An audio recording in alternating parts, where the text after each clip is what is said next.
necessary. This is necessary for you, I don't. I don't have anything. I have a list of items that you could say unsatisfactory or unsatisfactory on if you want to. I don't know how crazy you guys want to get to with a review, but I try to do my job as best as I possibly can. So,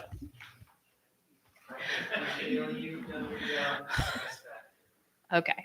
Well, all right. Well, if there's any discussion on it, you guys can go ahead. But This would probably be the appropriate time to bring up this discussion. I've had a few people that have questioned about doing appraisals and inspecting the inside of the home.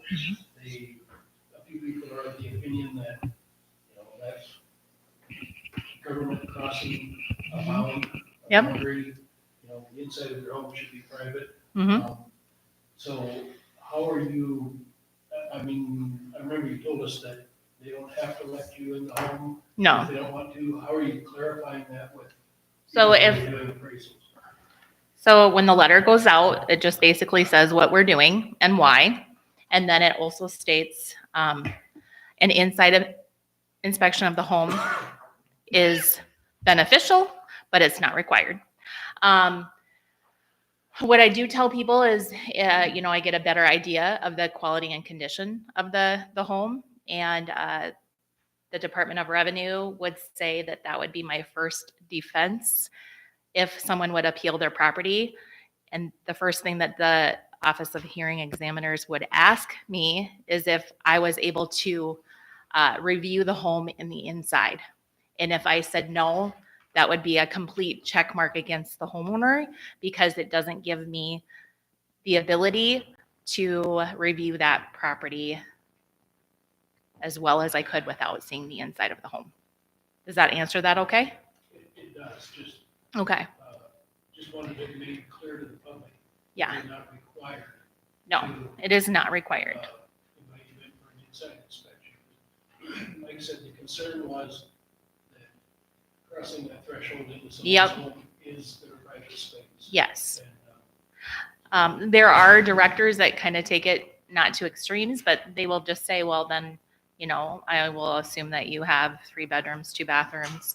And so a lot of the times if someone has that apprehension, I'll just say, well, let me put up your property card and then we'll go through the stuff in your home.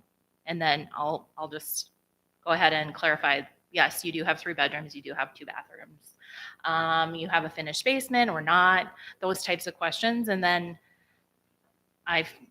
I'll let them know that I'll come by and take a photo of the outside just to have an updated picture of the outside of the home. So, I mean, I feel like I've handled it, but yes, no, you are not required to let me in. just so any of us get that question.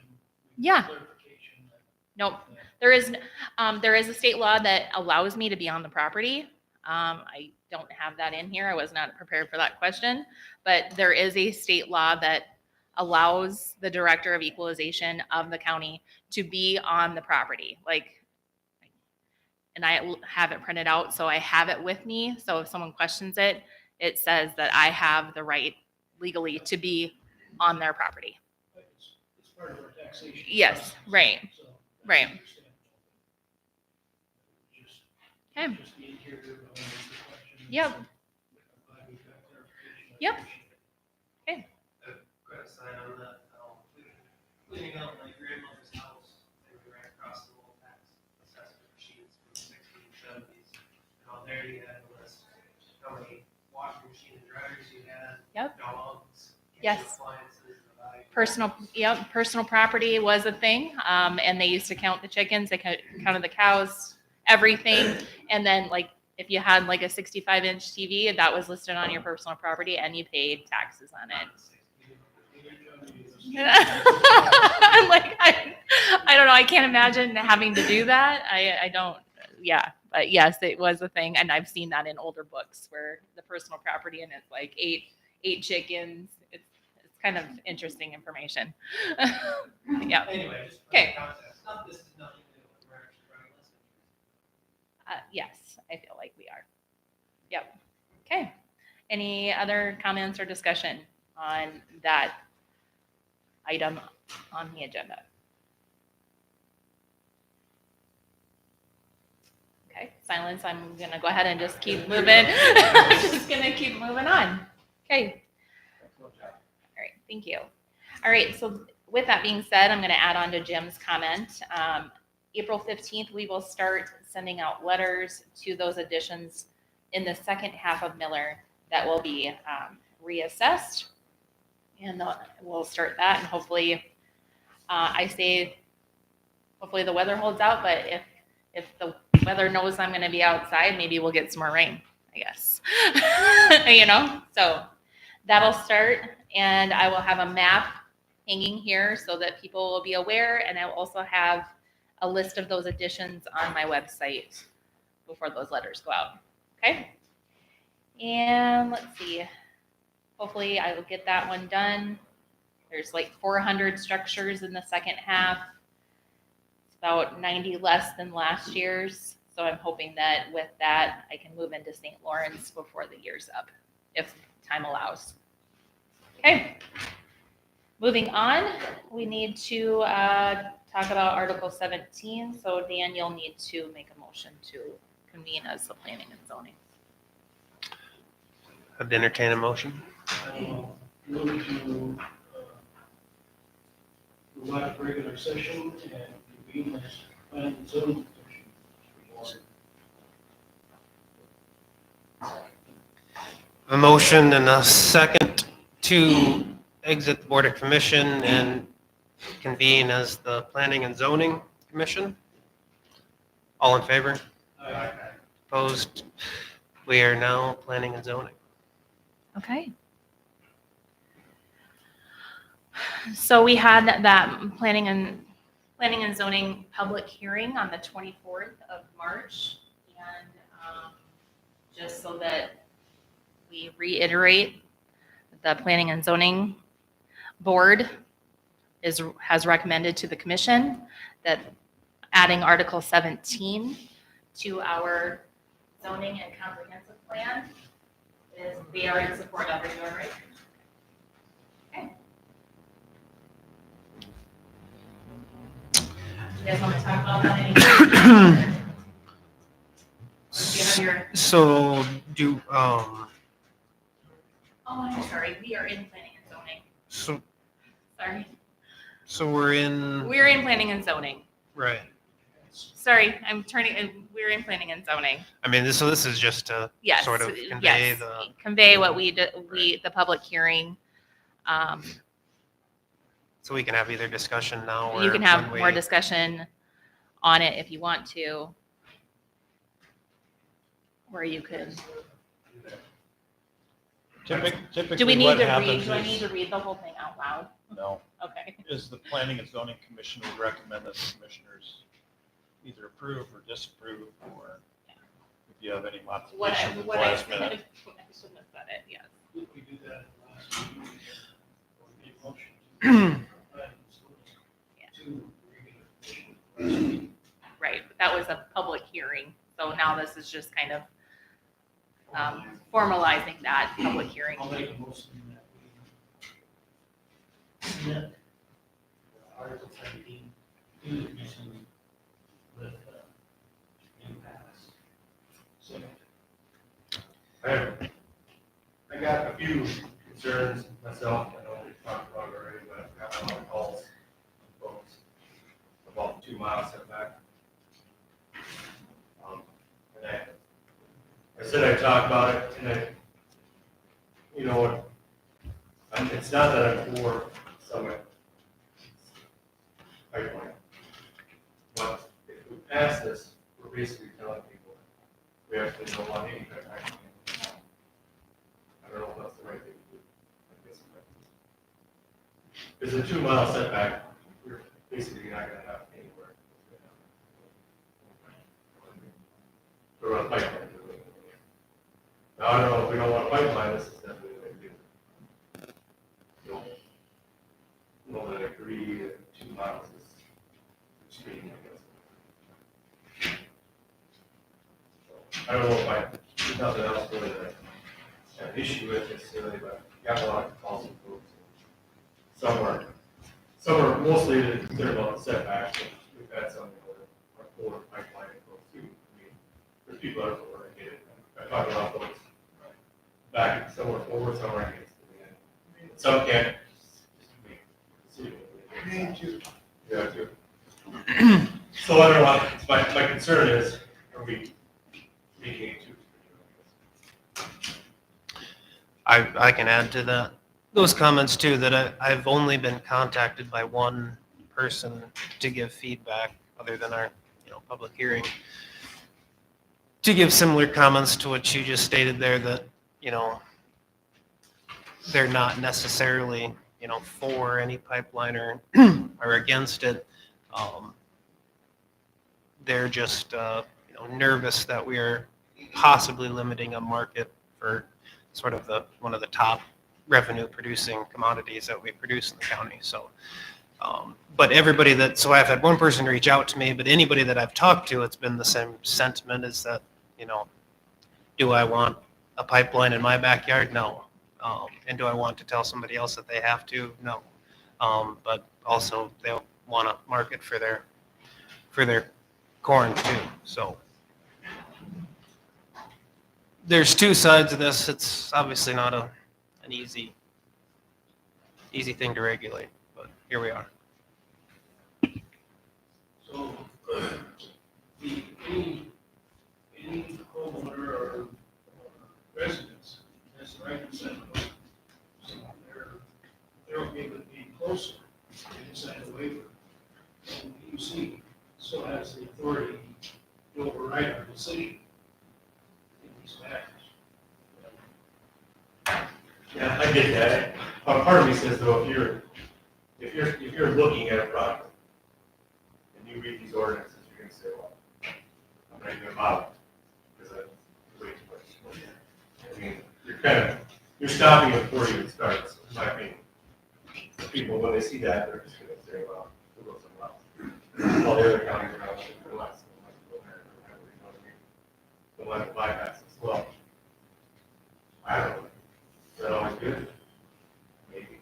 Not, I don't know. I mean, there's a lot of pipelines around the country. Have been for years. And what would we do if we didn't have pipelines? How did you get gas places fucking everywhere? I don't know. Because we were kind of covering all pipelines.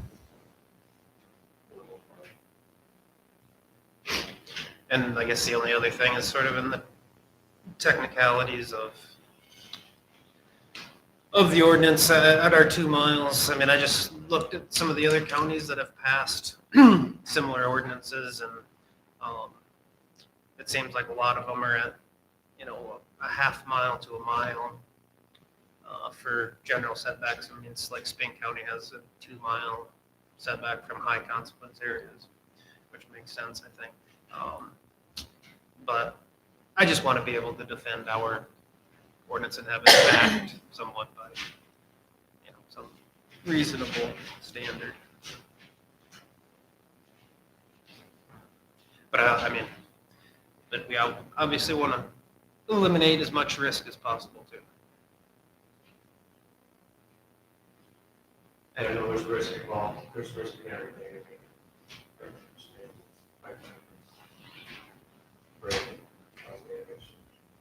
I'm guessing if you look at the numbers, you're likely to be more likely to be hurt or injured in your car in a week. You know what I mean? I don't know what's right around here. I just don't want at 2 miles, I'm basically telling people we don't want you. That's what I got. How's that? But it's good to have this discussion to know that there is two sides to this. I mean, we're trying that we are weighing both sides of it.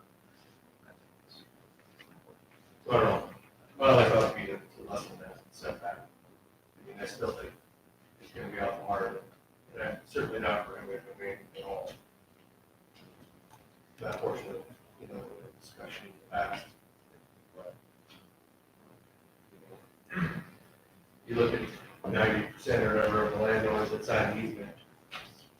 There's there's obviously people that are okay with it, a lot of people. And that's kind of what I've heard from a lot of folks. So, some will. I feel like we should lessen our setbacks and put out something over there. And I don't know what the right figure is. That's So, do you have any idea how we would handle this if we were going to change that setback distance? Refer this back to planning and zoning? Redraft? We would certainly have to come to a consensus of what the numbers would be if we're going to right. redraft. Not So if we do have an amended, I mean, So you guys would, just as Jim would say, you would recommend, someone would have to make a motion basically saying we would like to add this to our ordinance with the amended half mile or whatever you guys, I'm just saying half mile. Changing 17.6 line item to whatever you want. And then you get a second, then you would have to send it back to planning and zoning. Put your hat on for planning and zoning. Because you're kind of, right now, you're talking as commission, but you are sitting as the planning and zoning board. right, I mean, Current. we're They're discussing. planning and zoning I right mean, now. we're Yeah. discussing the Yeah. motion to recommend Yeah, currently, I guess. yeah, so, I I mean, just, so then, but then does it have to go back through the public hearing process? You'll have 2 public readings where the public can still offer comments Yeah. before it's finalized. In my opinion, did those other people show up at that public meeting? You know, to voice their opinions? Just curious, I mean, those people that were, No, yeah, so. they have just as much opinion as anyone else, I guess. But they need to be here. Yeah, right. That's what we gotta draw from what they tell us at that public meeting. do that people, Meeting. or public input. But I'll be in support. This, I don't know, I guess. we could bounce this thing back and forth, or you want to bounce it back to a half mile, which is where it started at. And then those people that came to that public hearing, they offered input, said. Asked it, right? Yeah, no, it's, I understand that point of view, but we do represent the citizens of our district, not just the citizens that show up to the meetings. So, If that was the case, there'd be a lot of things that we would do that probably wouldn't be too popular. And that's kind of back to what I was saying about, I got contacted by one person that gave me that feedback, but anybody that I reach out to gives me that feedback, which makes me think that nobody really wants to be publicly kind of for this pipeline, because they don't want to tell their neighbor what they should have to do, and if it came through their backyard, then they would have the same opinion as somebody that is currently in that situation, and so, deep down, they fear that we might be cutting off a market, so there's some fear there, I think, is why they aren't as open and public with their comments, in my opinion, I guess. But anyway, I guess, well, currently we have a motion and a second to recommend to the commission the article as is. I missed the second. Was it Jim? Jim Luke- motioned Luke, and, okay. Jim motioned. Luke motion and then Jim, okay. Jim seconded.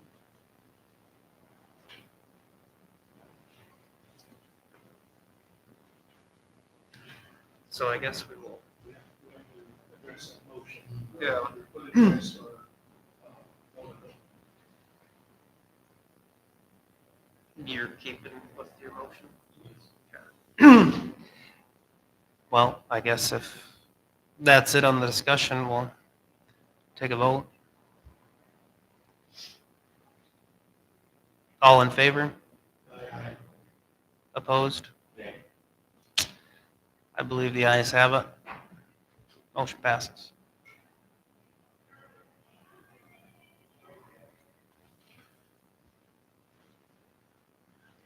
All right, Now you can adjourn. now you can adjourn as planning and zoning and reconvene as the county commission. So. Sorry.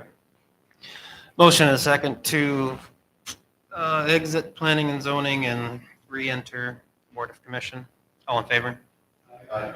Opposed? We are reconvened as the Board of Commissioners. Okay.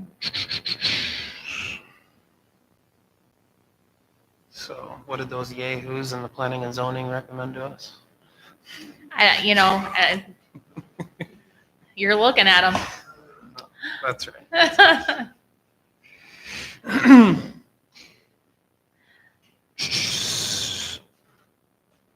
So do we have to have, so we don't have to read it out, I mean, or the reading is that it's just listed in the minutes? Right, the most you'd have to read is the title. Do you read the title or do I?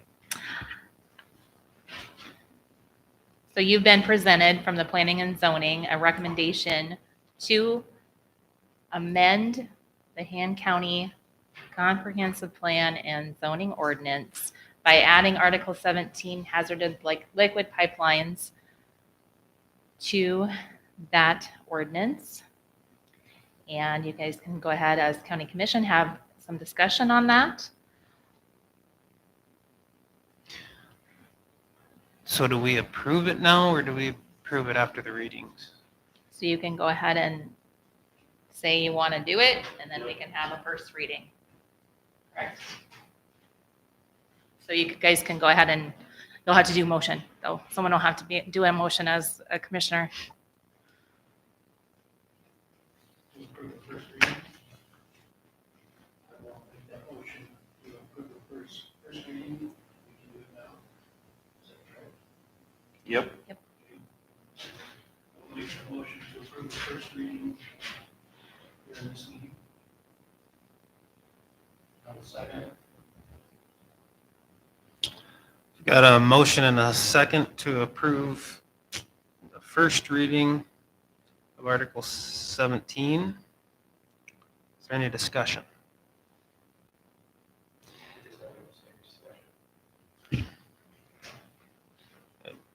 All in favor? Opposed?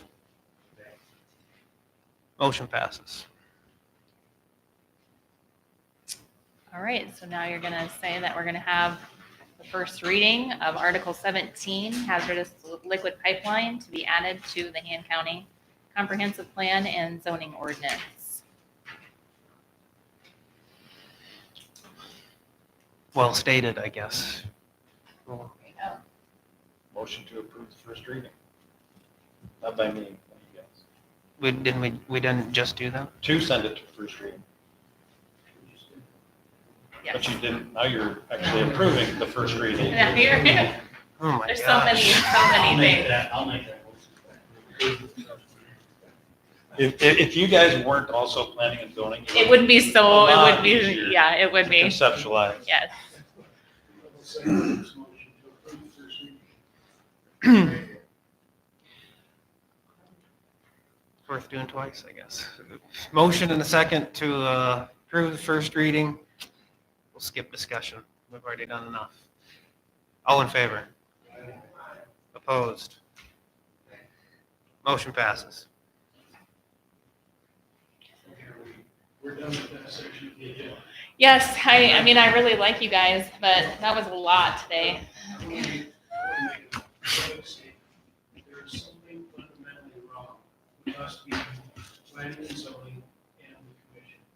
And I've said this before, I'm going to say it again, we need to have a plan. I agree. I think it would help a lot. This is just, in my opinion, this is just awkward. That we move this from us to us and think we're going to decide anything different. Right. It's foolishness. I agree.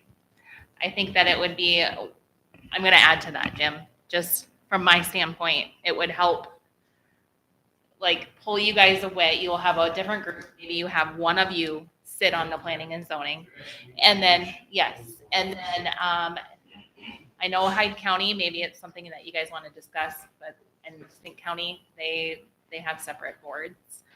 But maybe we would, put the word out there that, we're looking to do that because maybe there's some people in our community that are passionate about zoning, I guess.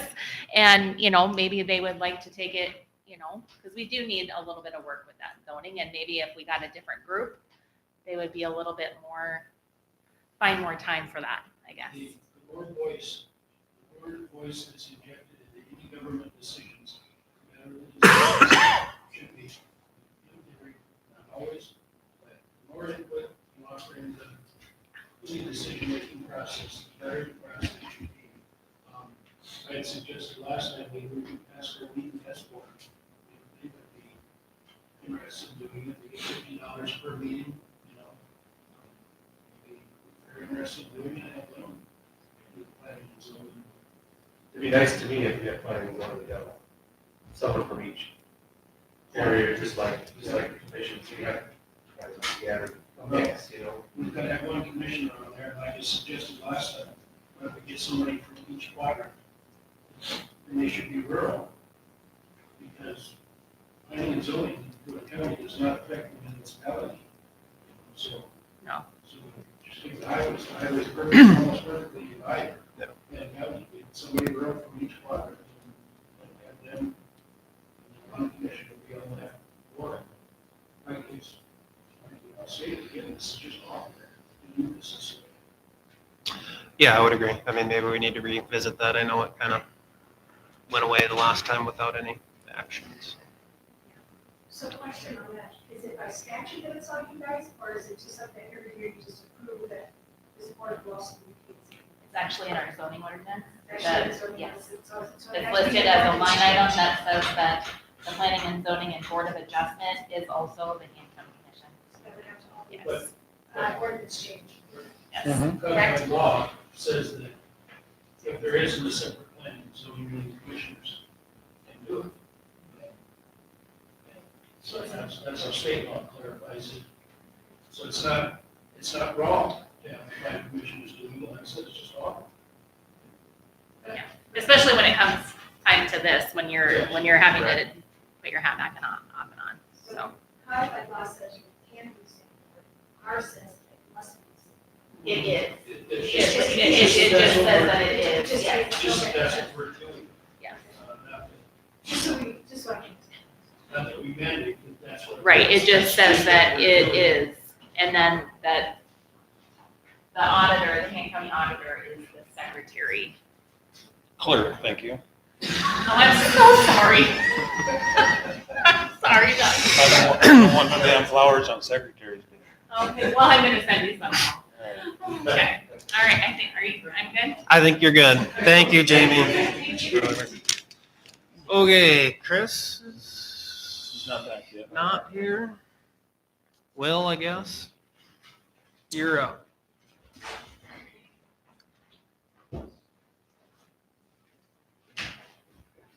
Well, gentlemen, it's been an expensive winter rather, for the boilers and the heating system, and I'm back to ask for some more money. Our annual contract, maintenance contract with GNR Control has come back up. The cost is $3,282 this year. What we get out of that is the yearly maintenance on the two boilers and all of the maintenance checks. And when I first got here, we were paying their hourly rate to do that. And frankly, it came out to about what they would charge under the maintenance contract. But what we also get with that, we get we get on the schedule for them. They're committed to come out and inspect the boiler before next winter comes. We get a 20% discount off their published labor rates for any other work that they do. And see, what was the other? Well, actually, that's it. So we get it. They commit to a 24-hour emergency turnaround time. If the boiler just stopped working, they commit to getting out here within 24 hours to work on it. So the bad news is that we've already spent $2,872 and some change on replacing a water pump, and we're going to have to spend $8,668.58. That's already been approved to replace the condenser tank. Now, that is expensive, but it also falls under the category of long-term maintenance. The water pump lasted 20 years. The condenser tank lasted the better part of 50 years. So, and I'll talk with you in a minute about long-term, but there's just one condenser tank for both. Yes, sir. And what I used one of the redneck's best friends, JB Weld, and just sealed it all up, and it's holding for now. But when we get it inspected next summer, they're not going to pass that. So of course we buy it, but they're not going to inspect it until not this summer, but the next summer. But frankly, the thing rusted out. It might fail some other way. We just need to go ahead and deal with it. And the cost of these tanks are just going to go up. We will get 2 bills probably for the tank because it's a custom build, and it's being built down in Sioux Falls, and it's going to get finished before they're able to get out here and put the tank in after the maintenance is done in the summertime. So just to give you a heads up on that. Yes, sir. So that'll come out of that 8,600 and some change, but we're probably going to get it in 2 different bills, divided into 2 bills. So what I'm asking you to do today is approve the preventative maintenance agreement with GNR Control. How much is the increase in price on that? It's about 10%. I can't remember what it was last year. He told me that it was going to be about 10%, and it would be $3,200, and it turned out to be $3,282. And remind me again, what the boilers and what's covered under that? The maintenance agreement, the maintenance on the boilers themselves, the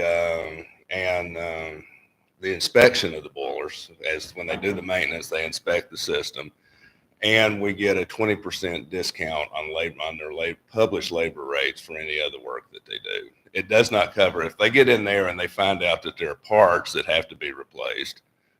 That doesn't cover that. Essentially, it's their labor. And the other thing is it puts us on their emergency list that they're committing to us to be out here within 24 hours if in an event of emergency. Motion approved. Second. Got a motion and a second to approve the preventative maintenance agreement, GNR Controls. Any discussion? All in favor? Aye. Opposed? Motion passes. Thank you, gentlemen. The next thing to discuss is the long-term plan for this system. I have made a road trip over to Howard and looked at their courthouse and what they've done there. They have completely replaced their boiler system and put a modern system in. And I've spoken with GNR Control and Midwest Boiler. GNR Control maintains has for years and has installed the boilers downstairs. They do that. Midwest Plumbing is the plumber that does all of the radiators and all of the plumbing associated with it once you get away from the boiler. And frankly, some of the plumbing around the boilers, they will come and do that.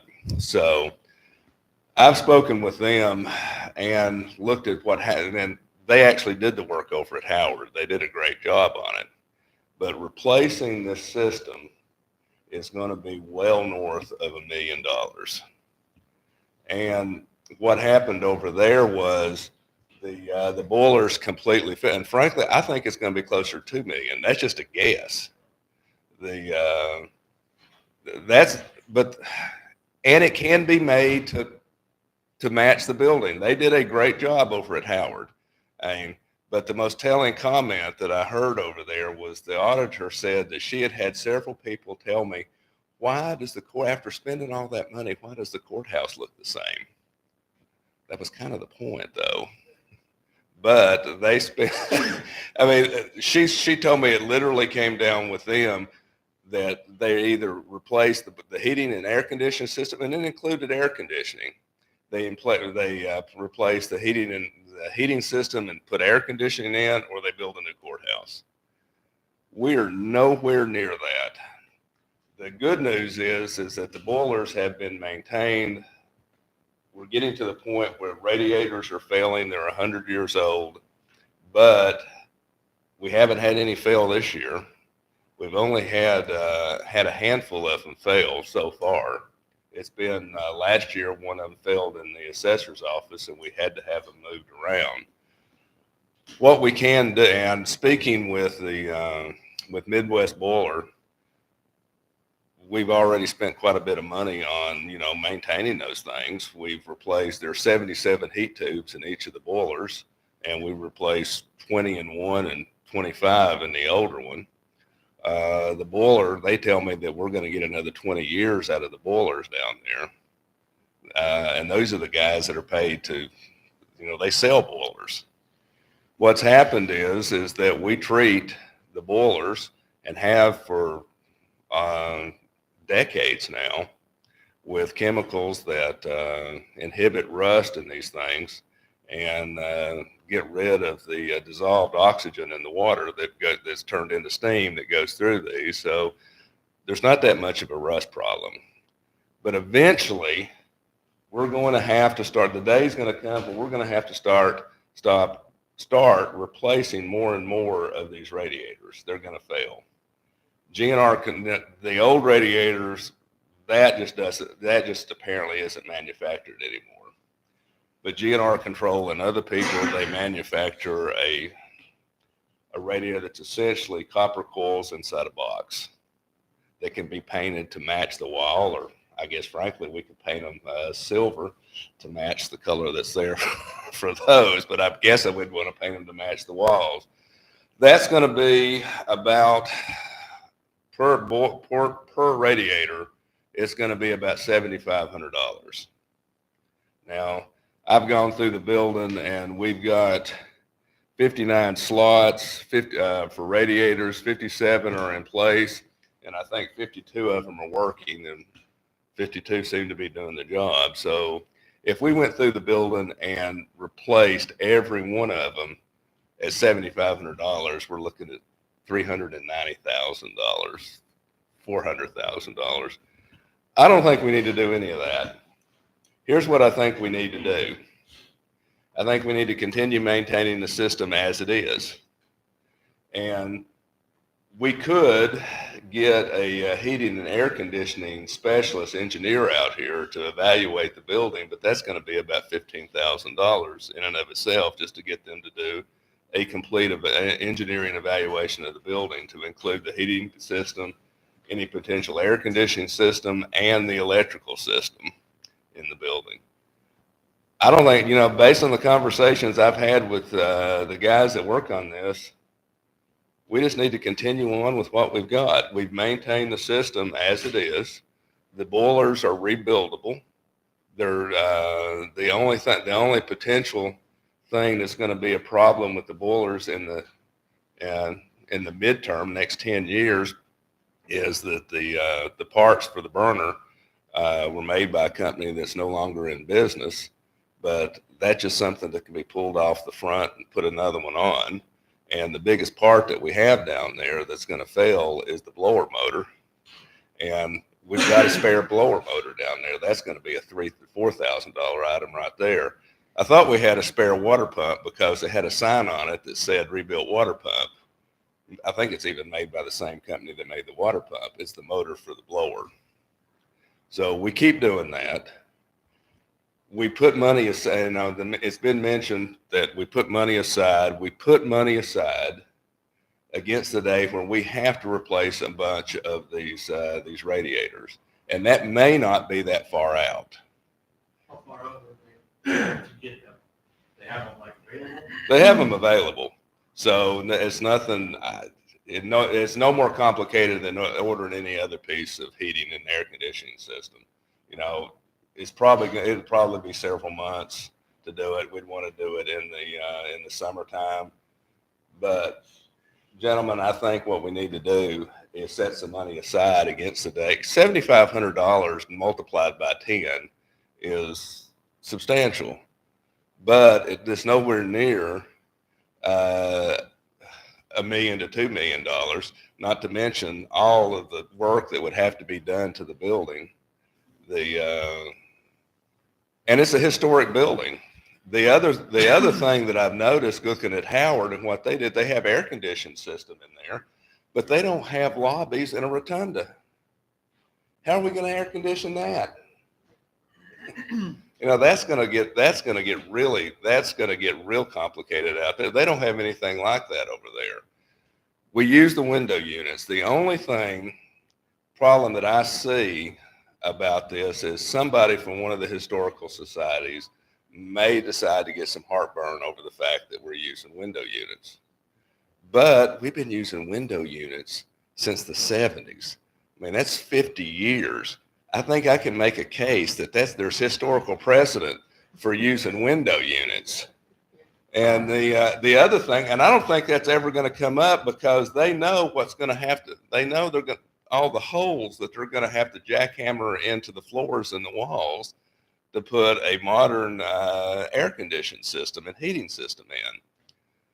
So bottom line, we set aside money as has been proposed. We set aside money in capital improvement to save up for the day when, you know, at some point we might want to consider the next 5 years or so, consider putting a bunch of the modern radiators in.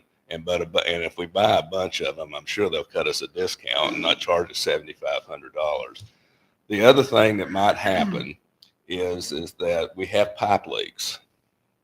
Now, we've already had that. That's why that's $7,500. So I'm sorry, I interrupted. Oh, I'm just saying, the pipes that connect the boilers and the radiators are 100 years old too. Well, that's why when you replace one of these, that $7,500 reflects, and maybe more in some cases, reflects replacing those pipes. And we've already dealt with this once 3 or 4 years ago. The pipes under Ann's office started leaking. There again, the building is built around those pipes. You know, they went in, they found the pipes that were leaking, they cut them, they pulled them, and they put new pipes in. The holes are already drilled. They don't have to drill new holes. So When they're doing that, they're actually replacing the pipes. They're not like doing some lining or anything like yes, that includes pipe replacements, my understanding. And like I said, that was a $4,000 bill, as I recall, when Ann started smelling in Ann's office, and then the radiators were fine, and then they deduced that it was the pipes had some leaks in them. So my recommendation is that and this is not on, but something else to consider. I don't have anything to report to you about this, is that sometime in the next 5 years, we're probably also going to have to tuck point the building. And with that in mind, I've contacted 2 companies that are going to be out here in the next 2 or 3 months and give us an estimate on, with the idea that we're planning ahead several years ahead to tuck point the building. We're probably talking, just as a guess, 70 to 100,000 on that. But if we start setting money aside now for the radiators and for the tuck pointing, I assume, does that kind of thing have to be divided up into 2 different things, Doug? I'm not sure.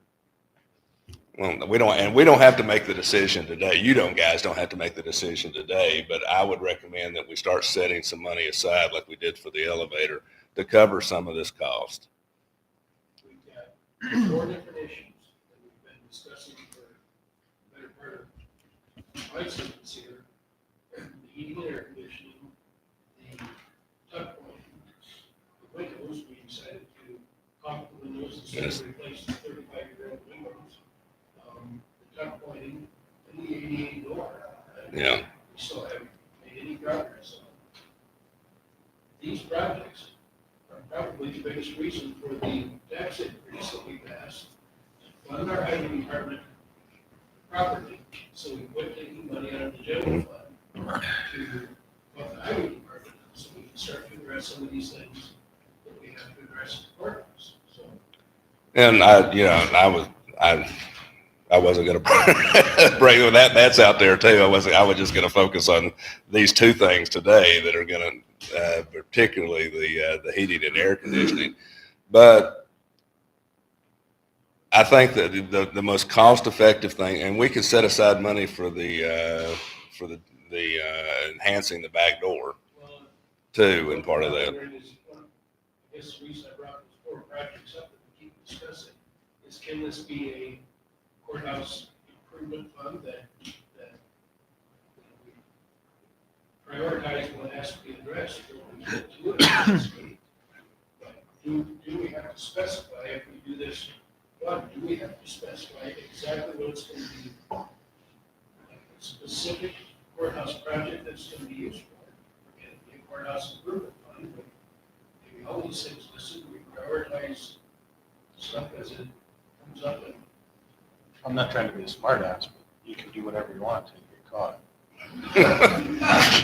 Well, in ministry, it's easier to get forgiveness than it is to get permission. When I looked at the notes for the elevator, it was specific to the elevator. And when you look at the interpretation from legislative audit, it implies that you name projects. So, You know, I guess we can't do it with the vehicle right now, during that fund. That's not specific to a certain vehicle. To vehicles, yeah. I mean, but to me, it'd make most sense to be specific about it because I mean, we have a specific intent now. I'd hate for that to drift over time, just like you're saying, you talk about something that needs to be done and then 5 years down the road, it's still not done because you prioritize something else. Well, I guess you can make set up the fund with those four things in mind: tuck pointing, maintaining and improving the existing heating system, the 88 door, and and the windows. I think the windows are good for another 20 years or 30 years. So we've resealed them. So then that was, it was $27,000 and some change, but I mean, they'll last. I would say those three things. There is another thing, and that's and I'm talking with Jeff about this now, and that's repaving the parking lot and repairing the sidewalk and the entrance. Jeff came over in his crew and did a temporary repair this past month to the south entrance. But I think, well, Jeff and I will do the budget and run the budget numbers. I think that can be done under a yearly budget that we don't have. It's not going to be that expensive that we'd have to set money aside for that. But that is another major thing out there that'll need to be dealt with. the expenses are continuous with this building. You're waiting on some lot of times, so. So then as far as the cooling, your recommendation would just be to keep Using updating air conditioned the window units. And it's not the most elegant solution, but it works. There's a historical precedent for it, and they're getting better. What used to take 20 years ago took a 220 outlet, now we'll do it on a 110. And run them until they burn out, go over to Ace and buy another one and stick it in. That's my recommendation, John. Okey doke. Is there anything else I can do for you? Thank you for your time. Thanks, Will. Oh,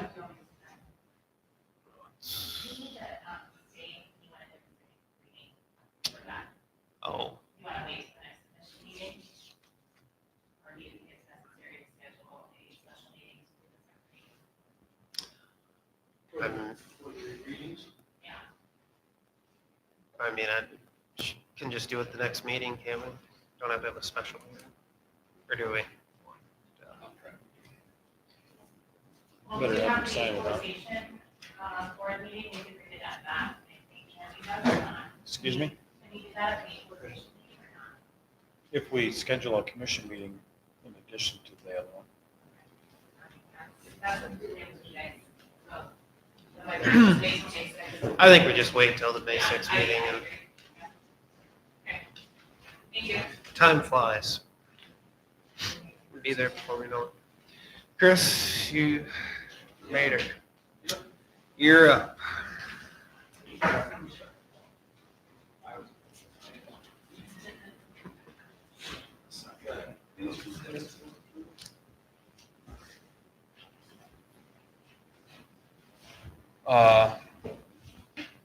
I don't have a ton of new information from the last couple of years. I think a lot of guys know me, know what I'm doing by now.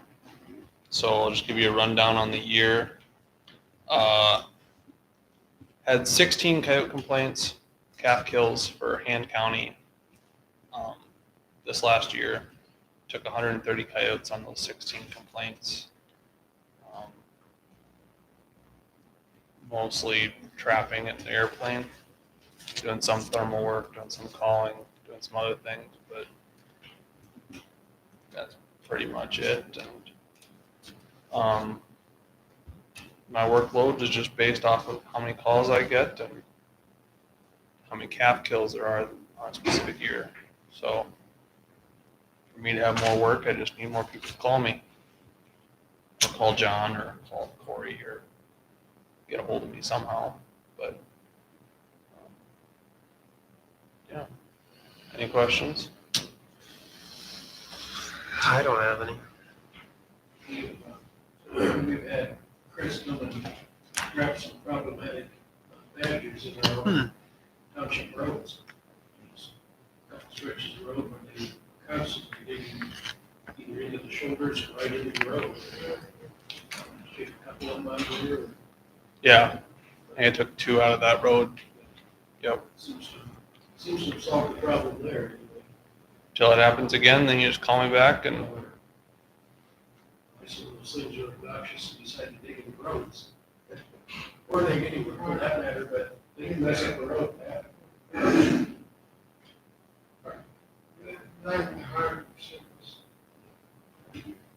yep. Have you done any more, like fences around feed yards or anything like that? I haven't gotten any calls. We haven't had much of a winter the last couple of years, so no one calls to complain about deer until we have a bad winter. Figured. So next time we have a bad winter, I'll have more of that stuff. Beaver complaints are pretty low. Right now, not much water. I'm not going to have much for beaver complaints. Goose complaints are starting to be more prevalent, where they're nesting on a pond somewhere and they're walking up and eating the beans. So doing more and more of that. I'm guessing I'm going to have a little busier this year too with that. Yeah.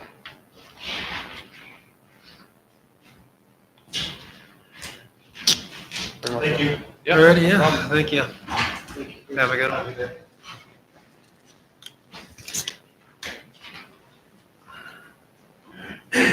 Anybody recruit anybody for that open NECAC position?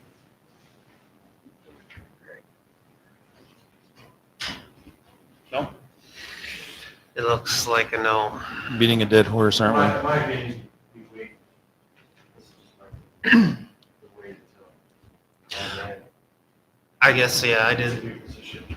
I'm That's that person. sitting on the Economic Development Board now, and I did mention it to them. We would like to have maybe somebody from that group or the executive director do it, so they're aware of that too. As they go through the process of finding a new executive You don't director. have that in the job description. Well, it was, yeah, I mean, in that job description that I saw that they had, I mean, it references NECOG a lot in there as far as working with them to do different things, so, you know, it just makes sense that.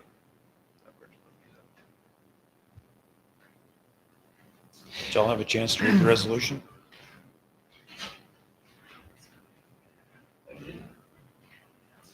is a difference of opinion in the legislative audit interpretation and what something Cook County law says in regards to this capital improvement. So, I had it somewhere. But,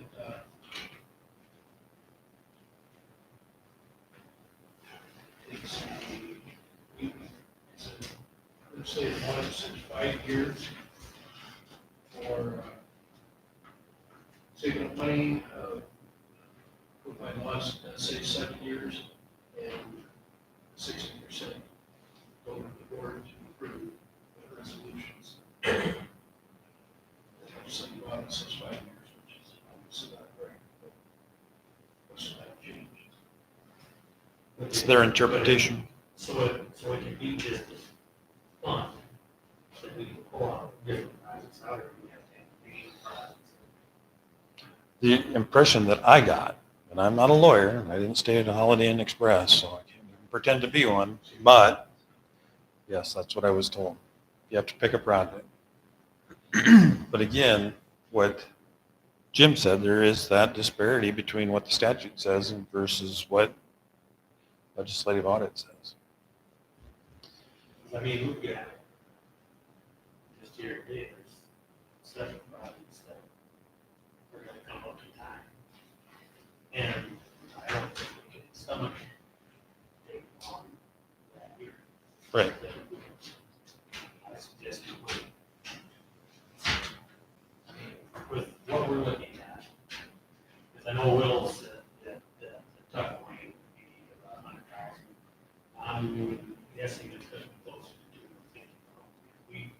I was in on that, we were talking, and from 1 year to the next, it's jumped to 50,000.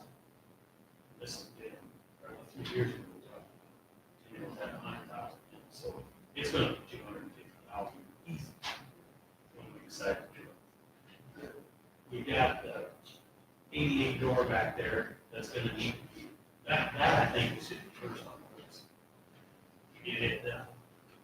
But we also have a heating system that's gonna fail. It's just a matter of time.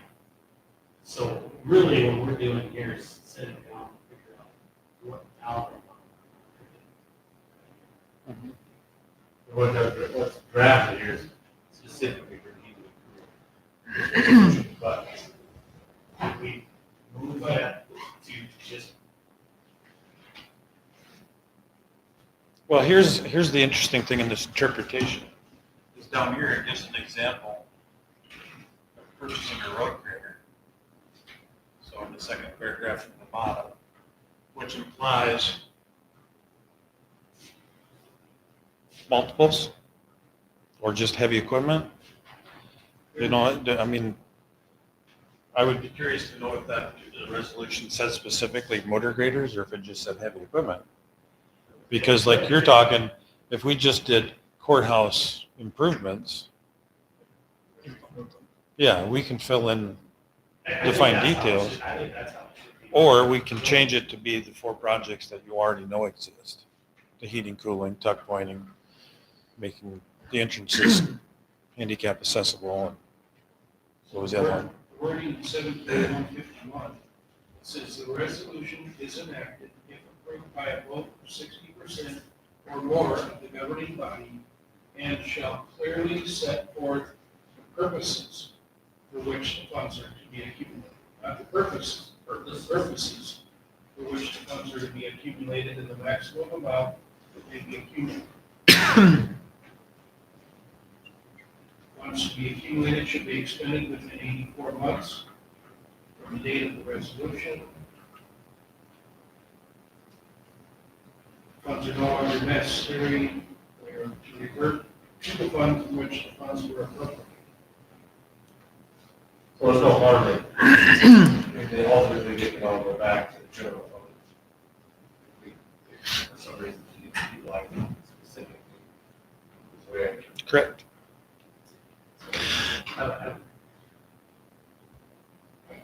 I say we do it as a group. Yeah, do it as a group. Yeah, add each of those projects into it. Because Because it says, the law's worded, it says purposes, purpose. Right. Basically, do So we can all be in the period of. Plural, Well, I mean, Plural. you're talking about, I mean, courthouse stuff. It's not like you're saying you want to replace the heating system and buy a truck for the highway department or something like that. It's all. Basically, the reason for this capital accumulation is for capital outlay purpose, includes any purpose which is extraordinary in nature, exceeds the funding ability of a single budget year, and may result in the purchase of services, materials, supplies, or equipment. So it is, I understand the purpose of the law, but the necessity of the law. There's how many ways has the legislature allowed us to skirt around the 40% budget reserve, tax freeze? We've got hordes of ways to go around the tax freeze. Yes. The tax freeze was put in place in legislation for a reason. We're gonna stop increasing taxes. What do? The legislature gives us all kinds of ways around the roadblocks. So, on this resolution we got, how much would it be to, instead of specifying one, would it, for, It wouldn't take me anything to change that resolution, but my gut tells me that rather than dealing with anecdotal estimates, you should probably have somebody come actually that's in that business, come give you something firm that you can work with. These problems. The thing of that is, it'd be nice to have an estimate, but we don't do something for we 6 need, years. we need to set money aside now. That estimate in 6 years is gonna be. Can we adjust, can we adjust the amounts year to year? The beauty of it to me is that if you put too much away and you get to the end of 7 years, and you got $100,000, it's not like we're gonna throw it away. Yeah, and start a new fund over. It's not like we're gonna go. I mean, we're gonna do projects that need to be done in this building.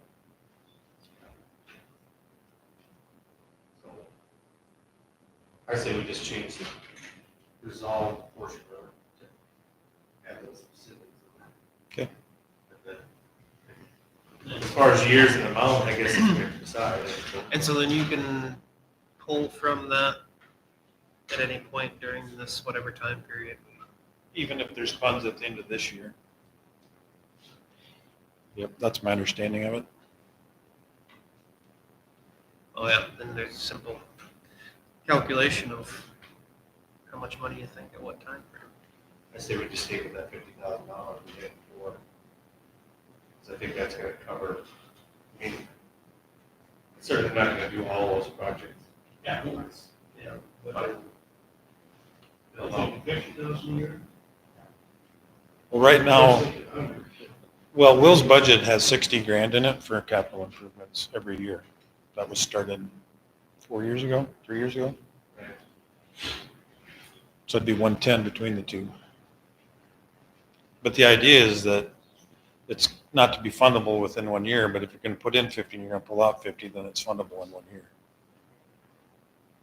Get what I'm saying? Yeah.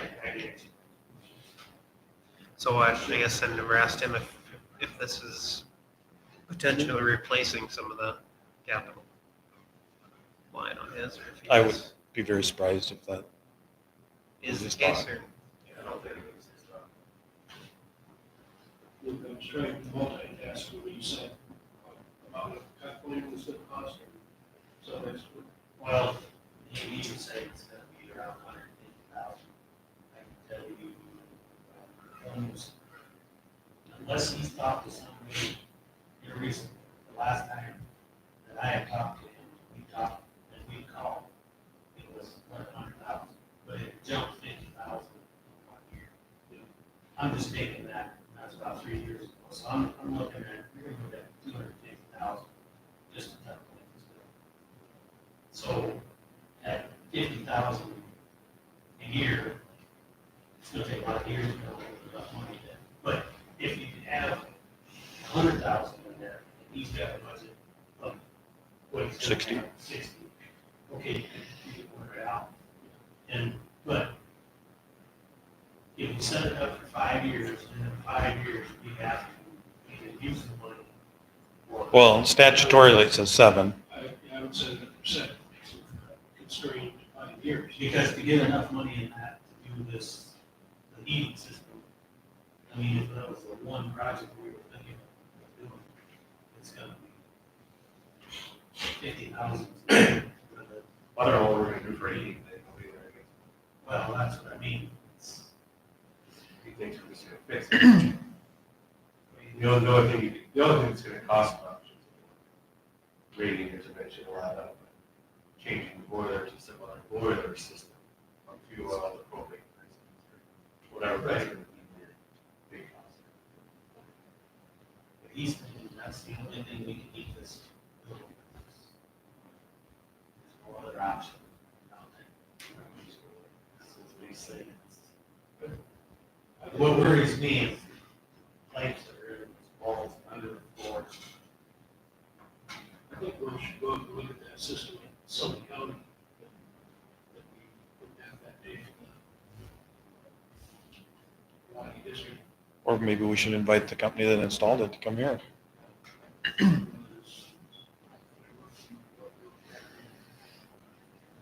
Was it Bits? Boots? Butts? I can't.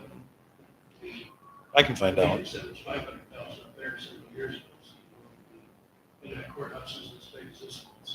Right. And Spink County's redone theirs and Sanborn County's redone theirs. That would be, and then all when we. And they're doing a project at the Capitol building in Pierre right now.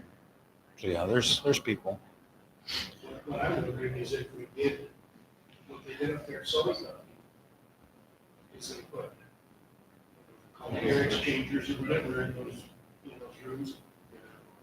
Or design, decorated, whatever you want to say, in it. We don't look like crap place there, but they are heating and air conditioning units. And I would think they probably ran the refrigeration tubing and whatever else, right where the old pipes were already at. It didn't look like they had anything body looking or exposed as far as pipes. Well, that's kind of getting way ahead of ourselves, what we're trying to accomplish here. So, I mean, it sounds like to me the tuck pointing and the entryway should be our priority, so I suppose what we think those two things are gonna cost. I don't know if we got an estimate on the entryway at any Well, point we in don't time. know, we have no consensus on what we're gonna do. Well, yeah, but start putting money where it plays. Because really, I mean, Really, the doorway out there I can't believe, depends on what someone's got planned, but if it's just the doorway, doors, it can't be that expensive. we should be able to fund that in a year. That's what I was gonna say, that's What we're talking about. Well, I brought this up the other day, maybe a split door. Maybe a split door can operate inside that current enclosure. I don't know. Used to be. It used to be double doors with side windows. I mean, a split sliding door, Oh. whether it'll fit inside that current addition to the Let's take a chair. courthouse. Or if we have to expand.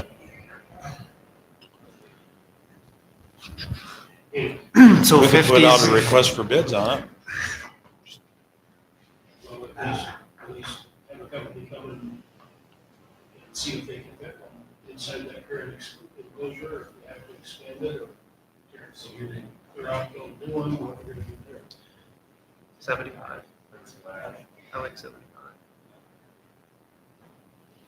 Okay, you have a copy of it. You can just pencil those in. You can pass that resolution today. I'll rewrite it for typing purposes. You can. Can you get something other than this? A pen that doesn't fall apart. There you go. So I'd say that where it says now and thereafter be resolved.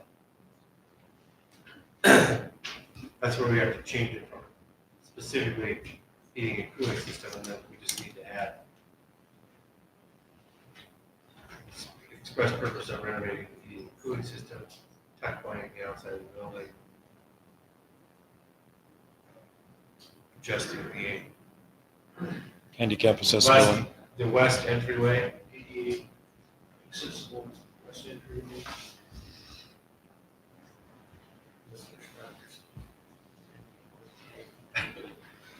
And that is one of the things you can do, is you can rewrite this resolution in the future, depending on, as you take stuff off of the list. I think myself, I think this. Some, because it's always something. Yeah, it's always something. It's exactly right. Well, it's an 100-year-old building. Yep. And then we want to say 7 years, right? Which is 84 months. 84 months. 75,000. Will not exceed 75,000.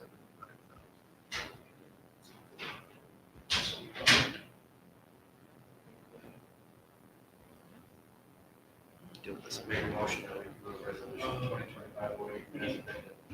Total, not to exceed the total. Well, 75,000. Well, 7 years should be the total.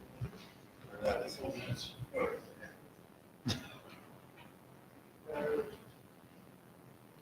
Oh. We've got the total up above. I probably should. That's 525, that's 525,000.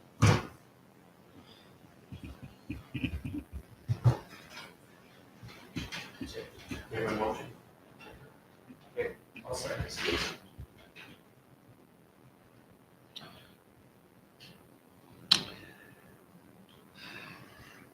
Okay, we got a motion, sorry, I was finishing my homework here.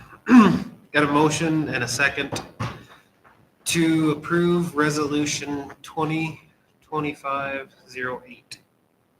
Is there any discussion? I would request that we read that new wordings. It's clear. The whole thing? No, not the whole thing, just where we change. All right, so we amended to say now therefore be it resolved that the Han County Auditor will create a capital accumulation account in the general fund for the express purpose of renovating the heating and cooling system of the courthouse and tuck pointing and entryway renovations. And that be it further resolved that the Han County Auditor shall budget such capital accumulations for a period of 84 months, 7 years, and that such accumulation shall not exceed 525,000. The mechanism is that we will budget $75,000 annually.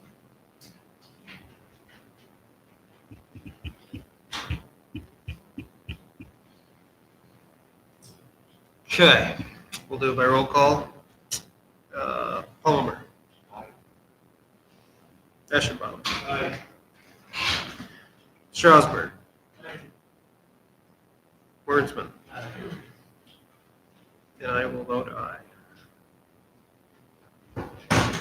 Who motioned?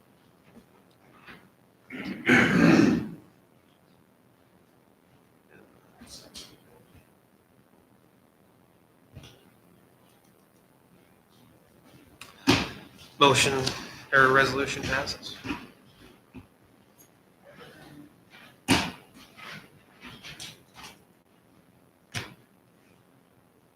The next item in new business is a request from Kenny Fox. This was brought up 2 months ago, Jim, roughly. And then it was originally just decided not to do anything with it because of the activity that's already taken place federally. What Kenny told me is that he wants to know if our county would pass a resolution so that it could be given to the federal delegation so they know that their support for, do they want to abolish the mandatory RFID, right? I think that's, It's a great idea. so the question before you is, without Kenny being here to represent himself, do you want me to draft a resolution based on one of these other two, or something entirely different for you to consider at your next possible meeting. What do you got? I would say generally there's sentiment that people don't like being told what to do. It is, it could be burdensome on some smaller, I guess, and larger operations. So It's an extra cost, I assume. it's extra cost, yeah. Basically, all we're saying is keep government out of our business. Anybody can do mandatory, or anybody can even electronic ear tags. However, there is a bit of an issue with, I mean, I can't remember exactly what the USDA policy is, but I believe they've stopped using or even manufacturing the metal tags for Bangs vaccination, which is required for any breeding age females. And so any of those animals are required to have the EID for the Bangs vaccination anyway, which is separate from this. They're kind of backdooring it a little bit there too. So I don't know how it would work if we say we're banning EIDs, but then you need some mechanism to comply with the brucellosis vaccination program too, which used to be a metal tag, nothing electronic about it, just in the air. But as far as I've been told, they're going to discontinue using those or even manufacturing them. But it gets to be a little bit complicated.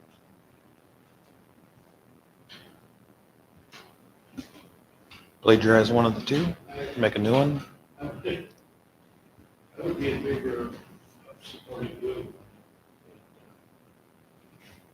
Well, part of the problem is we were supposed to have that under the years. Well, come to find out, they don't have no tags. They can't get it. So now the federal government's saying, we can't do this. All it is a way that they can ID to get their number of, they'll know how much head cow there are. That's all this comes down to. They'll be able to control, they'll be able to know how many head cattle everyone has. It continues to take discovery out of the marketplace. Yeah, it does. We've got enough of that problem right now. It's just, to me, I don't, we have an identification system right now. Brand your cattle, that's your ID. They don't, their whole deal with the EID is they want to know, they'll have an idea of the age of the cattle that are out there. Because it won't be long, you'll be putting a tag in a cat's ear. And they'll be able to tell. So I'm totally against it. I mean, I do, it's just more. but as far as you have to bang your heifers, and there has to be an ID on them, if they're going to do away with the no tags, well, then they're going to get the EID. So, they'll have kind of an idea of what's going on.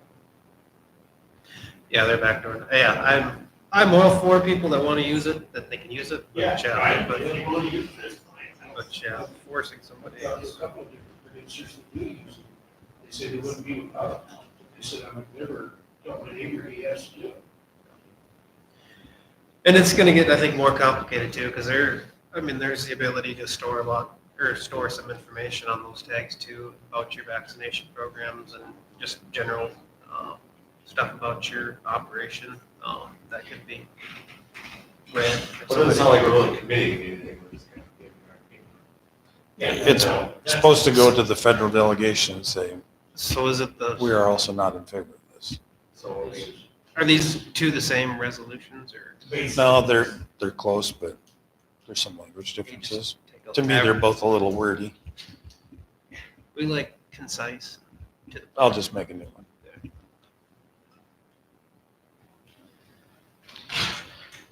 All right, budget time. So the budgets that you see that say amended 26, those were the ones we did after Dan and I had an opportunity to meet and go through the budgets that the commissioners are responsible for. So they're pretty well complete. There's a couple that are missing, like veteran service, custodian,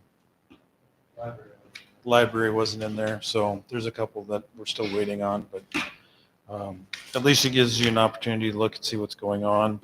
And you can start to compare the revenues and expenditures so that when we actually start getting down to brass tacks next month, you'll have a foundation. It didn't look terrible, though, if we don't have what's in there, we're missing. The other dollars of expense. Mhm. It's a zero. As far as the budget requests go, do you want to hear these now? Have you had a chance to read them? Yep. Do you want any conversation on each of those separately, or?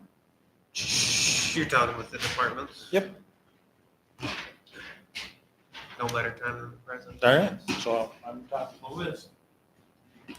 John, did you want to talk to him? All right, did you want to talk to him? Please. Okay, do you mind if he talks while I pull this up? You go for it. Sure.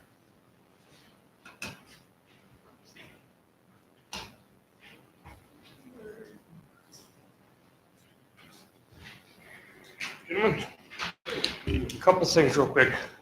I was talking to Clint Sandus, and he has agreed to be a deputy commissioner as well, or a deputy coroner as well.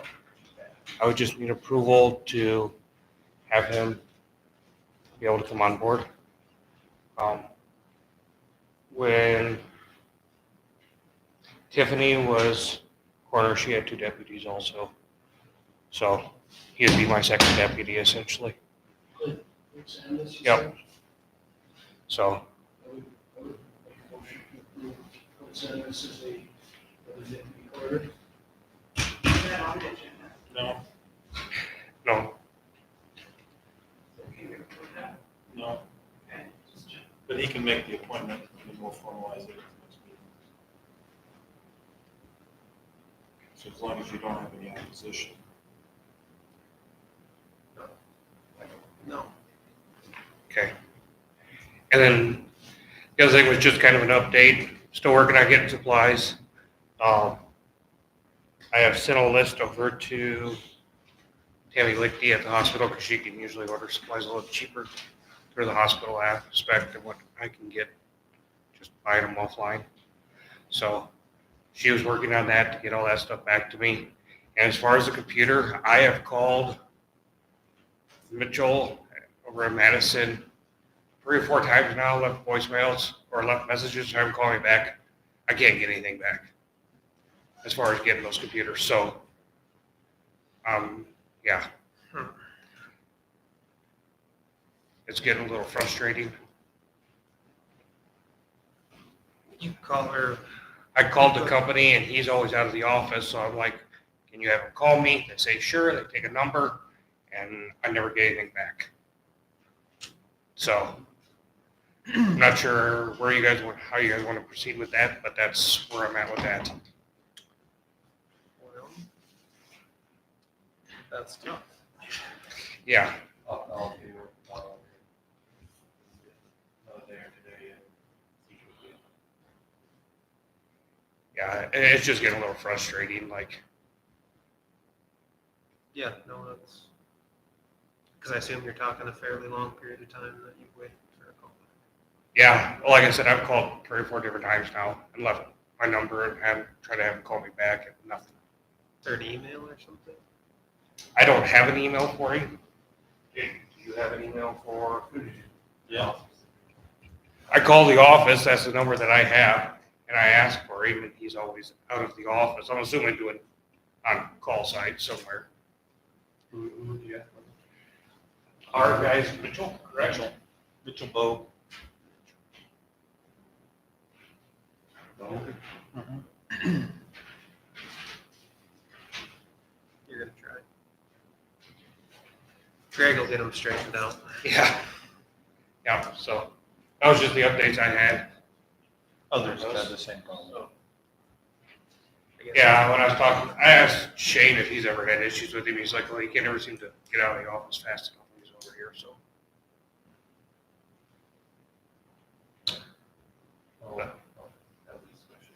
Voice of concern. Checking for warrants. Yeah. That's right. You had issues with Mitch or Rachel as well? That's all. Gotcha. But that was all I had for everybody, so. Okay, thank you. Thank you. So my first project that I have listed up here is the asset management thing, and we've talked about it before. So Nicole had done some research on this. I think it was within the last year. And we kind of abandoned it because at the time we didn't have resources to cover it. But this little packet here contains some examples, so you can just pass those around. But basically right now, we don't have a reliable way to track our assets. So that's everything from the largest of vehicles to the smallest of fixed asset or even personal property assets. So you're probably familiar with these little tags. You see them on a lot of different products, and different settings, everything from private retail to government entities. And it's easy because it can be used by any cell phone device, or even these iPads can scan this barcode and you can tell if an item's there, and then if it's to be disposed of, then the system allows for that, and then we can track it better. So the reason this is important is because in the process of having our review by others, so like we found out that we were still listing the old hospital building as an asset. So it was artificially inflating our net worth, which then translates into an insurance issue because we're insuring something that didn't exist. So project itself, what I would ask for, and this is actually something that's countywide, so it would actually end up in your guys' realm, is basically to buy the upfront stickers, the software. If you continue to buy stickers from this company, they provide that to us at no cost. And then the price of the stickers alone ranges between $500 down to $275, which translates into just under $1 to $0.50 per ticket. I don't need anything fancy. Primarily, it would just have our name on it in case it's lost or misplaced, and then the tracking number and the barcode. So that's project number one for you to consider. My other project is I know I'm going to have to replace the laser printer in Carolyn's desk. We've had to do some repairs and maintenance on it. It's 2013. So it's exceeded its life by a couple of years. My current estimate is $500 because of size constraints where the printer's located. Ideally, it would be nicer to have a bigger printer, but size wouldn't allow for that unless we got a different piece of furniture. So I'm going to try and stick under $500. And then eventually, we're going to start rotating new PCs. And so I have that in there now, but that is a project for the years coming. I'm glad we got a second printer in the office as opposed to just sending a request over to that printer that's at a softball. They charge us per copy on that printer. Yep. So like my printer in my back room, I use for I think originally Sandy used it just for the tax bills, but I can produce a copy out of there for less than 2 cents a copy compared to the copier. So if I were to do that over, if I knew then what I know now, I probably wouldn't have bought that copier. Right. Yeah, actually, I think Kim in her office uses it more than I do. But yeah, it can be sent over there. That's not an issue, but it's more, if it was closer, it'd be handy. That's about it. So what's it cost us to do a copy of that? About 13 cents. Yeah, we pay a maintenance agreement on that copier. And the weird part is, for me personally, is that we pay this every month. It's never been serviced and it's never had the toner replaced. And we've had it over 5 years. So. Did you get yours? A and B, I got mine. I think. Yes, A and B. And I said something about it. Because, you know, he was here. He's-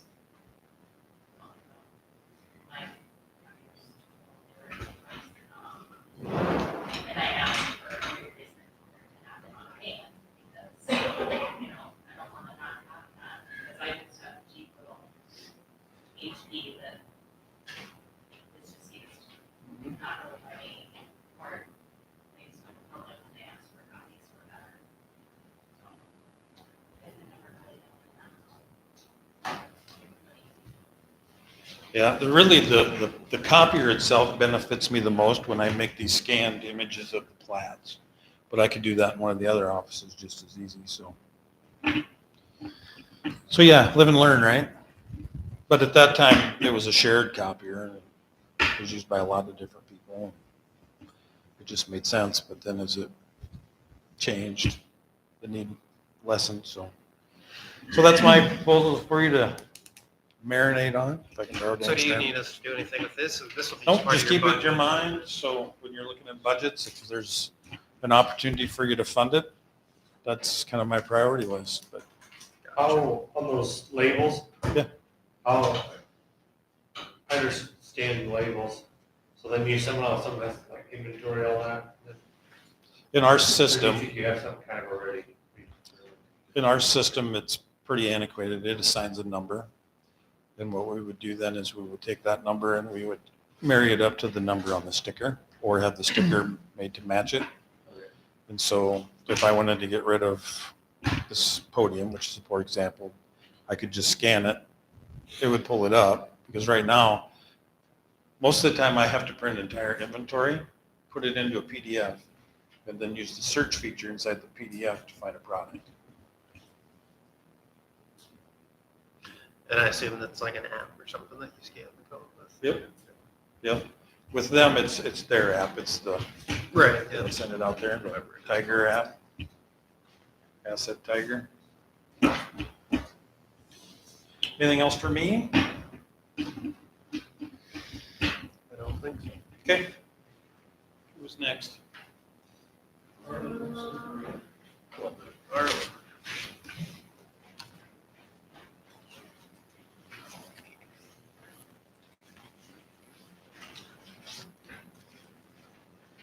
Good afternoon. My special request is the vehicle purchase.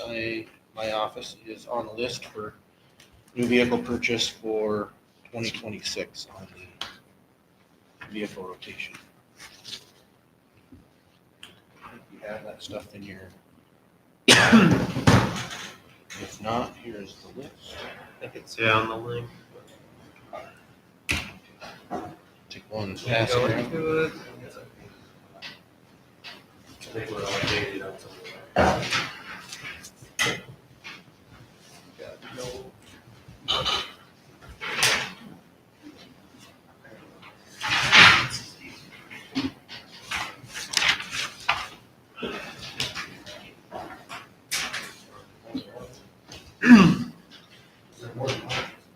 This is one, yeah. I think. Pass this around. That's just an idea of this year's bid price.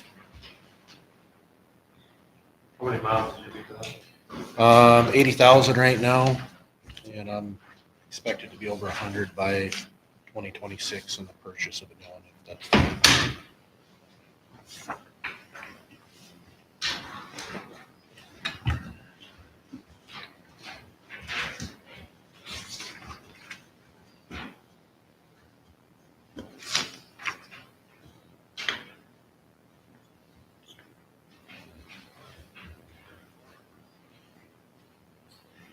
So currently I have a half ton,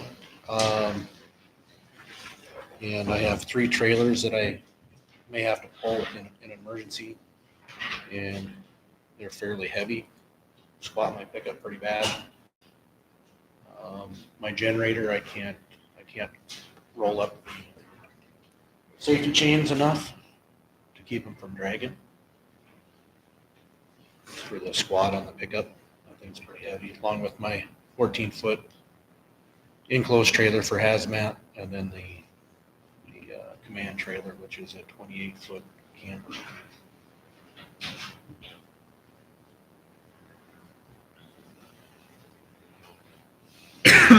So if you're willing to consider a new pickup for my office, I would ask that I could get a 3/4 ton pickup. Looking at a Ram that's 2026 bids are not out yet. They won't come out until October.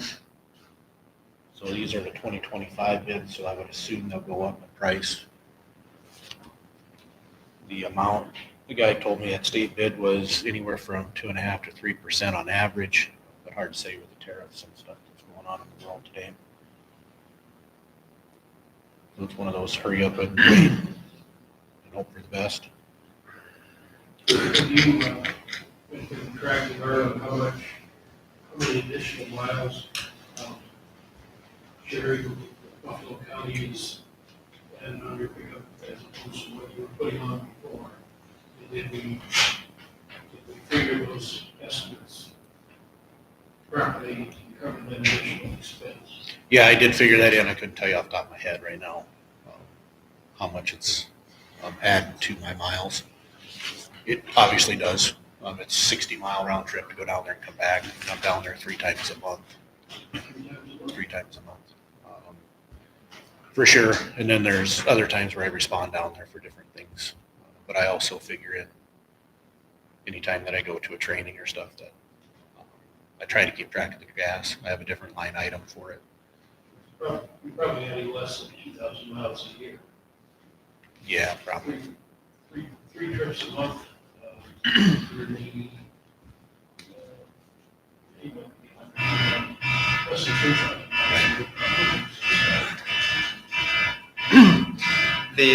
What year is your current pickup?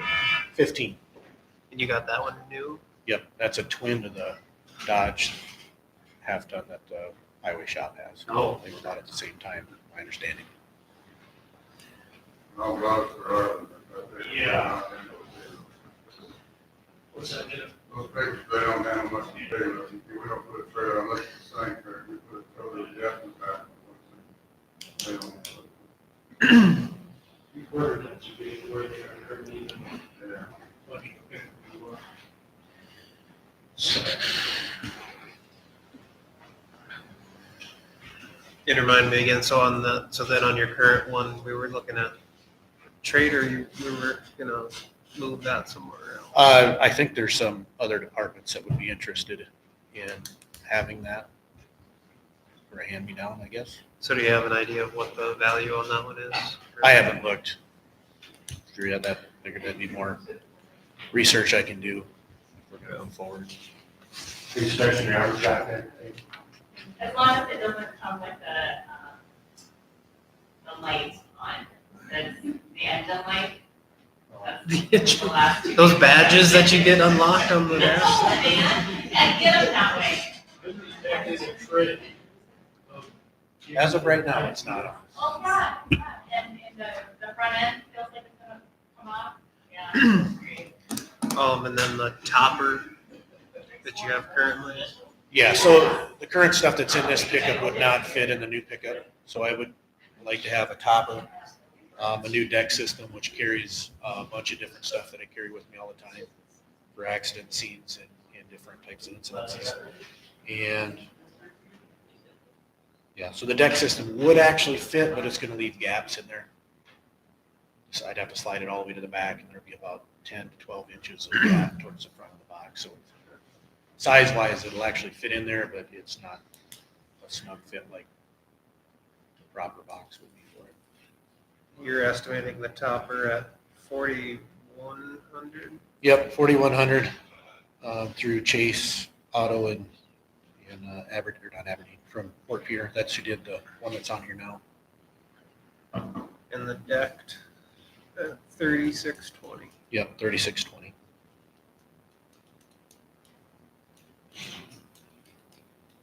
And that obviously could stay in that truck if whoever got it wanted it, or it could be passed down to the sheriff's office. That deck system would fit in one of their vehicles probably.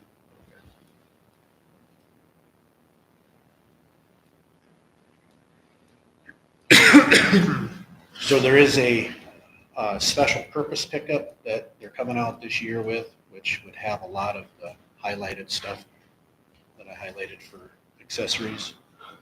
The added switches, the block heater, the interior external outlets with the 400-watt inverters. From my understanding, and the guy at Wagner's, he said that special purpose pickup would have most of that stuff in it already. You wouldn't add it to the list.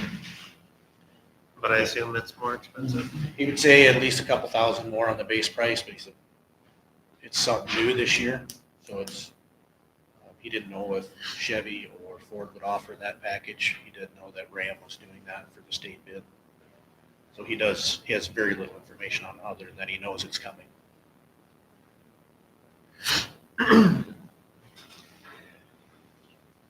Okay, so what it looks to me is if you're gonna do with all the options and the topper and the decked and the other things you list, I mean, we probably in a 3% increase over last year's bid, it'd be around 60. Rough guesstimate right now, for sure.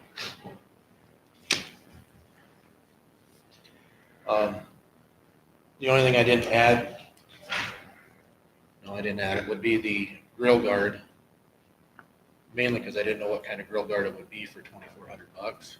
So I called them on that to find out if that was a factory, something came from the factory. So you know, that's on the high side. They actually would work with the purchaser and decide what to put on there. So that could be lower. So that would be something I want to consider, putting a grill guard on it. Gotcha.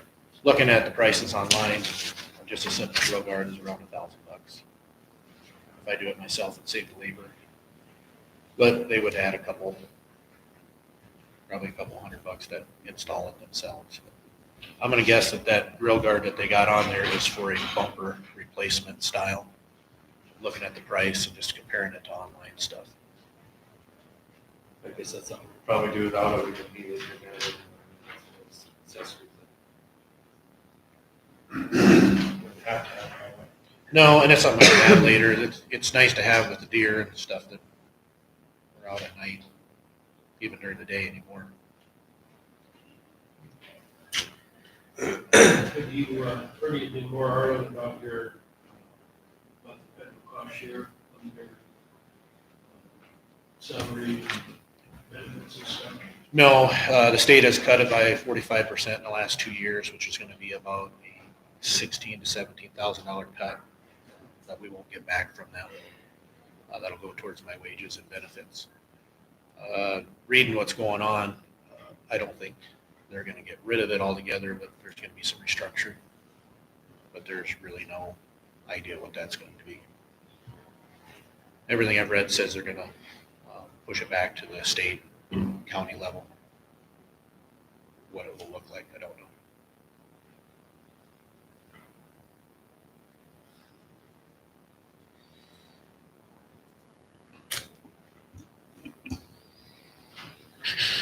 What else you got?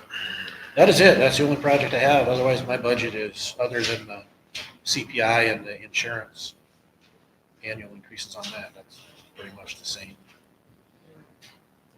Trying not to spend any more money and only spend it on things. I do have some small projects working on the command trailer and stuff that I'll hope to start working on this year. With a little more leeway with spending some money and get it up and running. I've been doing a little bit of repair to it, to the ceiling and the roof. Same with my other trailers. I do need to redo the deck on the Little Burns trailer, which probably be between $400 and $500. Which I'll do later myself. That's just wood. Wood and screws, drill bits. It's the same trailer I have for my personal use, and it's not a terribly hard project. It costs more for the wood than anything.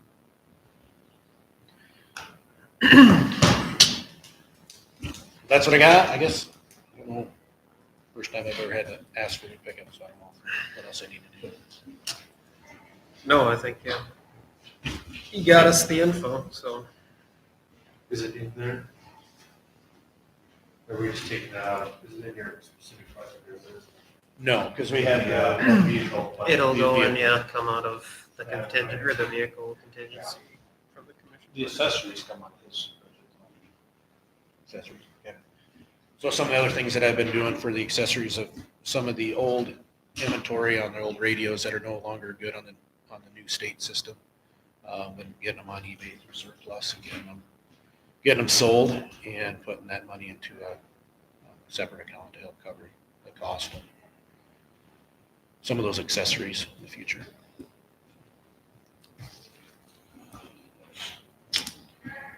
That's all you got for me. I'll get out of here and let you have somebody else up. I think we're good. Thank you.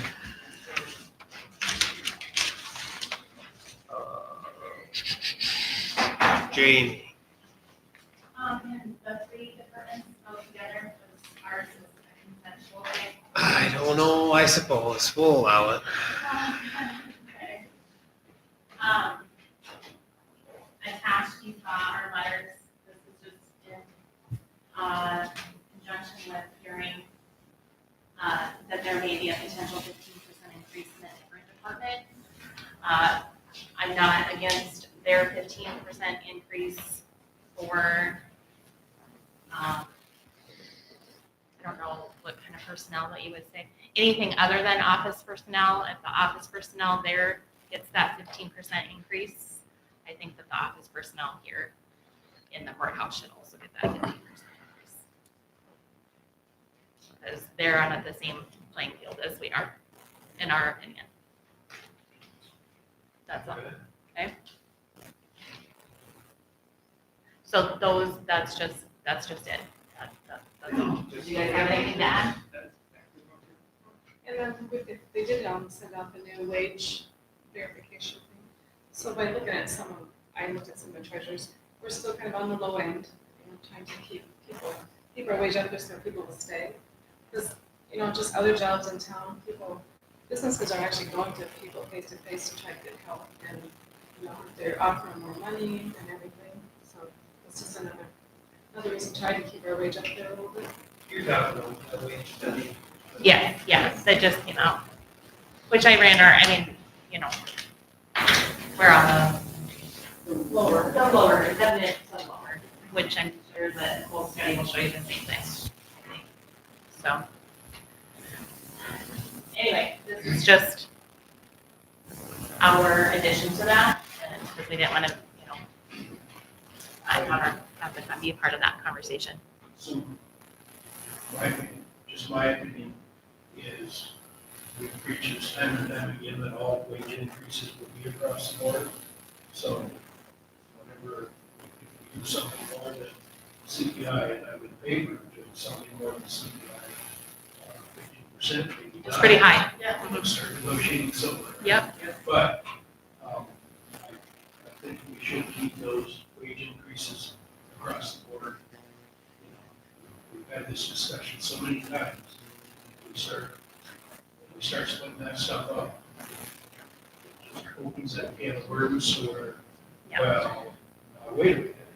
And I think that you'll see that in the letter that I wrote to you, that I talk about inequities that it creates. Yep, so I'm So, in favor of whatever percentage we decide on it. would be And one across. office can't run public. Yeah. We all have to. yeah. And like I said, I'm in favor of something more than CPI where we decide it's at with budget. Sure. But I think we should stick with that policy across the board. If we step away from that across the board policy, it's just gonna be, there'll be no end to trying to resolve indifferences. I appreciate that comment, Jen. So, Thank you. thank you.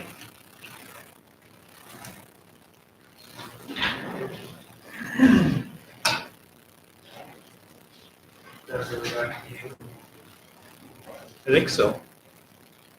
Oh, I think I had a So, By virtue of the fact that there is no governing board in Harrison Township, it falls upon you guys to do the equalization process for those properties. So Dan has the book. And I'm gonna turn it over to you guys, because I don't do equalization. Lucky me.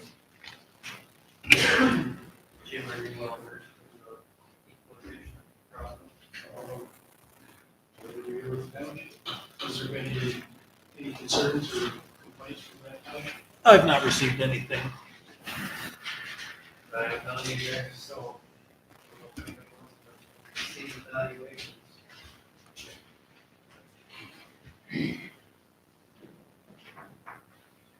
Jamie, were there any changes there that were anything different than any other township? Yeah.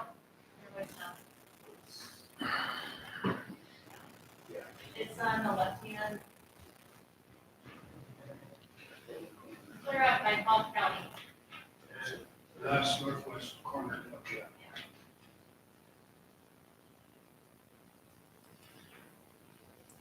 So Doug, do we think by virtue of having it listed on our agenda, that constitutes an equalization meeting? That's the best we got, yes.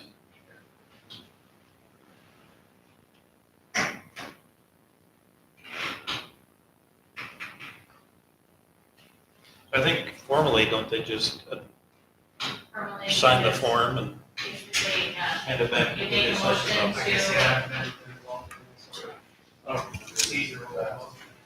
Well, because we haven't been. So those people, if they'd have been aggrieved,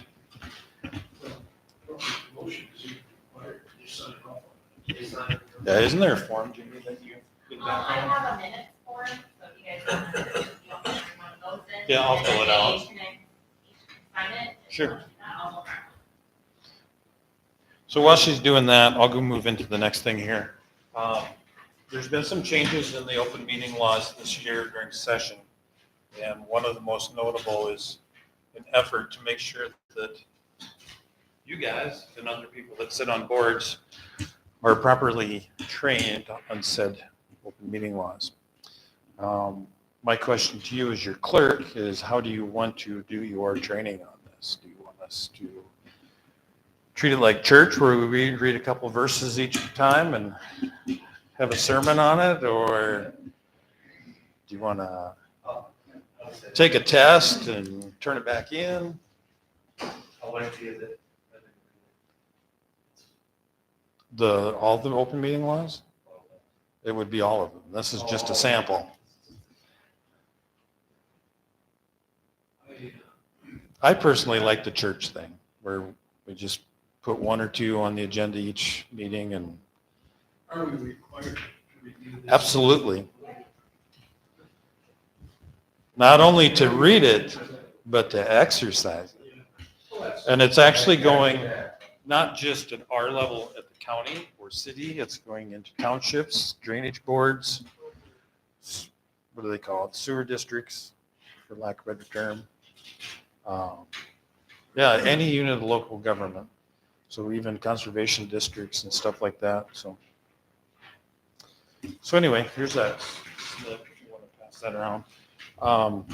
But ultimately, it's your board. You tell me what you want to do, how you want to do it. Probably schedule some sermons. I think that's probably the best way, because then you have a tangible way of showing what you covered. Yeah. Is that all right for me to cover? Yeah. Any objection? I would say do section. Whatever. Yeah, because some of them are quite short and others are lengthy, so. We want to try to get through it in a year's time frame. And if we only did a couple a meeting, we wouldn't get through all of them. We could get through the important ones. I said, if there were more important ones, What if all of us collectively promise to read it ourselves? Probably not enough, probably are. unless you're going to take a video of yourself reading it. The alternative is you can have somebody come do a course specifically. So like when I was sheriff and this first became a hot topic of open meeting laws, I invited Larry Long to come, and he went to the school and used the theater. There were several, I don't know, do you remember that? I was wondering, Okay, there was probably close to 100 people there, which really surprised me, so. So we can bring somebody in if you'd like. Is there a cost to do that? When we do it? That I don't know. Well, I wonder if you're talking about if this encompasses not only us, but all boards in the county, if there's something that we can collect. Yeah.